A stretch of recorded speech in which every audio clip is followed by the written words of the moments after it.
Now you were talking about your mom playing music all, throughout the house and everything. And,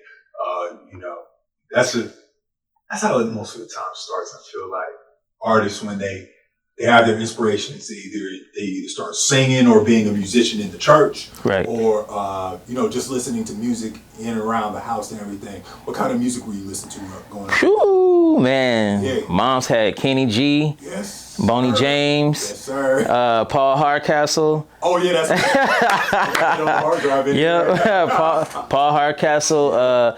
Anita Baker, man, all the oldies, bro, all the oldies. Mom.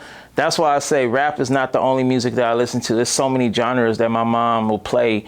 My mom played Shaggy. My mom played Buju Banton. My mom played. She played a lot of reggae. Yeah. So Bob Marley. So it was other music that was in my ears. It wasn't nothing like. It wasn't so much like rap. Like, it was always some blues, some, my grandfather, we riding in the Cadillac and he'll listen to jazz and blues and stuff. So, I wasn't always listening to rap, it's a time where you just kind of like settle down, mellow, It's not all about that gang music. No, that's for sure. But to go back to that, my first CD or first cassette, my mom would make sure it was a single, and then have the parental advisory on there.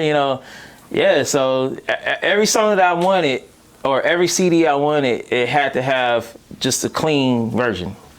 Wait, so that's what I was about to ask. Is that why she got the single? Because that was the only time it came with a clean version? So that's what. So it was like and. When she would play like the records, because she had the records first. Got it. We had the 33s, so, when she would play that on the record player, okay, but then when I wanted the cassette, we go to the swap meet and make sure I get that single. So. What was your first single? Woo! You remember? Crisscross, jump. Okay. I remember that one. Yep, jump, crisscross. For me, it was, actually, I didn't get singles. That's why I was looking at you like you got only the single, not the full clean album. Yeah. But in terms of what my parents were having me listening to, it was a lot of course, like all the old music, like, of course, the Al Green, right. Luther Vandross, all that. But then once it started to get into the hip hop phase, I think I was probably listening to more so. They did have the MC Hammer Too Legit to Quit album. Okay.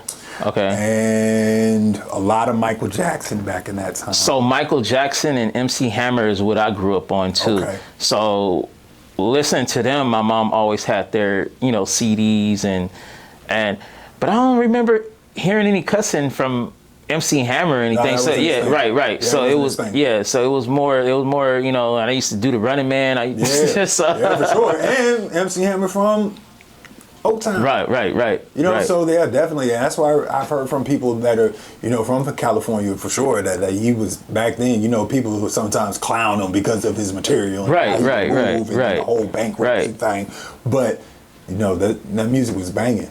It was really good music. And he was with Death Row. And right around later on. So yeah, that's definitely one of the staples that I've heard out here. Look, got the shirt on too. See,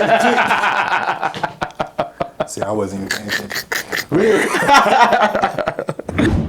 As far as what was it that made you go, I'm gonna go ahead and get behind the ones and twos?